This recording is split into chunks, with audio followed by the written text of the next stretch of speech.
In 2016, senior nurse Sarah Kuteh was fired from her job at Darren Valley Hospital in Dartford, Kent for gross misconduct. To wit, she had a habit of proselytizing her Christian beliefs to her patients. She was not accused of any clinical failings, but she was repeatedly warned not to do it. She repeatedly assured her manager she wouldn't do it, and she repeatedly did it. There were many complaints from patients.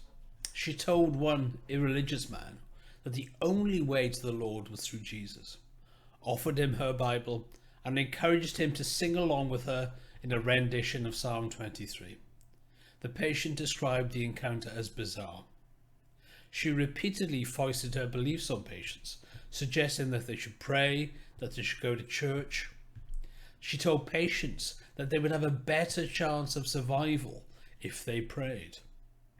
Patients asked not to interact with her because of her preaching. So we're talking about a repeat offender, someone who clearly thinks that there is nothing wrong with what she is doing, someone who clearly thinks that it's her privilege to push her beliefs onto others. It wasn't her job to do that, and I'd argue it's a betrayal of the trust put in her by her patients and the hospital. We are talking about people who are extremely vulnerable. Why would any decent human being think that this was a good time to push their religious belief on someone? The way the sacking was reported was an eye-opener, both in terms of how rubbish the mainstream media is, and in terms of how religious groups are either willfully ignorant of what happened, seek deliberately to deceive, creating a false narrative of Christian persecution, or think it's their right to do it. Miss Kuteh appealed, but it was not successful.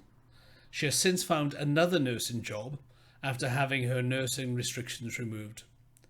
The tribunal ended sanctions against her, saying that she had demonstrated full remediation and a high level of insight in regard to your failings. I have my doubts. More likely she told the tribunal what they wanted to hear. She'll be up to her old tricks before long.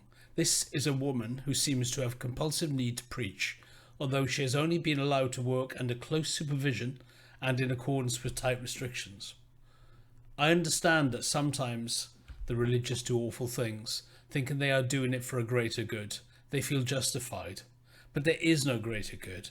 Some people just don't share their beliefs, and while I have no problem with people expressing those beliefs in an appropriate context, this clearly isn't one of them. By all means, proselytise in the streets, where people can stop and listen or choose to walk on. Pray, sing and chant in your churches, temples, mosques and synagogues to your heart's content. Knock yourselves out. But don't force your beliefs on vulnerable people who can't just get up and walk away, or over whom you are in a position of care or power. That is not acceptable.